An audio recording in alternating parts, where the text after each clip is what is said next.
Friends, we are live now. Today we'll discuss Hindi class. Hindi की हमारी ये 4th क्लास है. जो टॉपिक है हमारा समास, इसकी 4th क्लास है. समास टॉपिक चल रहा था, उसमें हमने देखा था पिछली क्लास में कि कारक क्या होते हैं, कारक चिन्ह क्या होते हैं, उनके उदाहरण क्या होते हैं, उनके प्रयोग कैसे किया जाता है. जैसे कर्ता ने कर्म को करण से, उसको पहचान पिछली क्लास में हम देख सकते हैं जिन्होंने नहीं देखा है. नेक्स्ट आ जाता है हमारा कारक चिन्हों के आधार पर जो तत्पुरुष समास है उनको कितने भागों में बांटा गया है. तो उनको 6 भागों में बांटा गया है. 6 भेद है उसके. किसके अनुसार? कारक चिन्हों के अनुसार तत्पुरुष समास के. यानी समास तो तत्पुरुष ही है. तीसरा हमारा समास था तत्पुरुष समास. पहला अविभाव समास हो गया था, दूसरा है तत्पुरुष समास, या उसके बाद कर्मधारय समास. तो दूसरा जो हमारा तत्पुरुष समास है इसको कारक चिन्हों के आधार पर 6 भागों में बांटा गया है. अब उनके हम भागों को, इनके भेदों को देखते हैं. पहला है हमारा कर्म तत्पुरुष समास. इसमें क्या होता है? कर्म में को जो विभक्ति है, जो समास तोड़ने पर को चिन्ह होता है, वो विभक्ति का लोप होता है. जैसे उदाहरण से समझते हैं. लिखा है जेब कतरा. जेब कतरा यानी जेब को कतरने वाला. तो जो को है वो यहाँ विभक्ति का लोप होता है, ये गायब होती है, ये इसमें समाहित होती है. जेब को कतरने वाला जेब कतरा कहलाता है. इसी तरह यश प्राप्त, यश को प्राप्त करने वाला, तो को विभक्ति का लोप हो जाता है. तो ये क्या हो जाता है? कर्म. कर्ता ने कर्म को, यानी कर्म क्या है? कर्म समाज में, कर्म तत्पुरुष समाज में हमें को विभक्ति का लोप होगा. नेक्स्ट आ जाता है करण. करण में क्या होता है? से या के द्वारा, से या के द्वारा विभक्ति का लोप होता है. लुप्त होती है विभक्ति, लुप्त हो जाती है या लोप हो जाता है. जैसे लिखा है उदाहरण से भयाकुल. भयाकुल क्या है? भय से आकुल, भय से.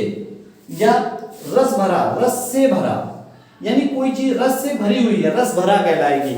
या भयाकुल, भय से आकुल, भय से आकुल, भय से डरा हुआ, भयाकुल कहलाएगा.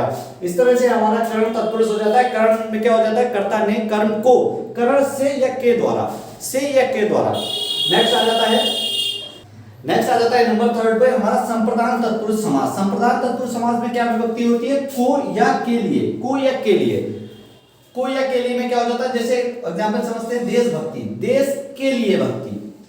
तो यहाँ के लिए विभक्ति का लोप होता है. जैसे विद्यालय, विद्या के लिए आलय, वह स्थान जहाँ विद्या दी जाती है, विद्या प्रदान की जाती है, विद्यालय कहलाता है. इस तरह से नोट डाउन कर ले ताकि आगे के पार्ट देख सकें. नेक्स्ट आ जाता है हमारा अपादान तत्पुरुष समास. अपादान में क्या है? इसमें विभक्ति से अलग हो जाती है. से का लोप होता है, लेकिन अलग होने के अर्थ से होता है. अलग होने के अर्थ से मतलब जब कोई चीज किसी से अलग हो रही है, हट रही है, और वहां से वर्ड का लोप हो रहा है, तो वो कौन सा होगा? अपादान तत्पुरुष समास. जैसे पथ भ्रष्ट, एग्जांपल समझते हैं. पथ से भ्रष्ट यानी पथ से अलग होना, जो राह होनी चाहिए उससे अलग हो रहा. कोई छात्र अपनी स्टडी की राह से अलग हो रहा तो पथ भ्रष्ट होता है वो. और पथ भ्रष्ट में से अलग होने पर कोई वर्ड का यूज किया गया होता है. जैसे आ जाता है धनहीन, धन से हीन, धन ना होना, धन से हीन होना. नेक्स्ट आ जाता है संबंध तत्पुरुष समास. संबंध तत्पुरुष समास क्या हो जाता है हमारा? जिसमें का की के विभक्ति का लोप होता है. का की के विभक्ति का लोप होता है. जैसे सेनापति, एग्जांपल समझते हैं. सेना का पति, किसी चीज का कुछ बताया गया होगा, संबंध बताया गया होता है. सीधे संबंध से समझ में आएगा कि संबंध किसी के साथ किसी चीज का दिखाया गया होगा. सेना का पति, उसका संबंध किससे है? सेना से है. जैसे देश की रक्षा, देश की रक्षा, की वर्ड आया है, देश की रक्षा, देश से संबंध उसका दिखाया गया है. तो यहाँ आ जाता है. नेक्स्ट आ जाता है हमारा अधिकरण तत्पुरुष समास.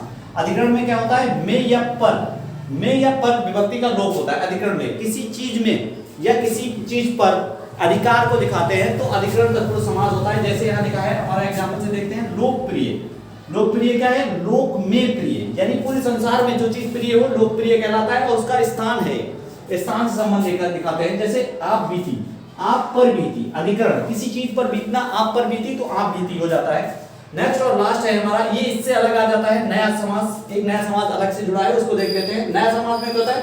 जिसका प्रथम व द्वितीय पद निषेधक सूचक, निषेध सूचक यानी नेगेटिव लैंग्वेज में होता है. जैसे ना, गैर, अब, आ आदि का यूज किया जाता है इन शब्दों का, इन अक्षरों का. जैसे लिखा है अधर्म, धर्म तो होता है अधर्म यानी धर्म से अलग. अवैधानिक, या नंबर 2 है अवैधानिक. वैधानिक हो कोई चीज, गैर कानूनी हो अवैधानिक. तो इस तरह से हमारे एग्जाम्पल से समझ सकते हैं. इसमें नेगेटिव वर्ड का यूज किया गया होगा. जो नेक्स्ट समास हमारे बचे कर्मधारय समास या ब्रह्म समास, उसको देखने के लिए चैनल को सब्सक्राइब तथा वीडियो को लाइक करें.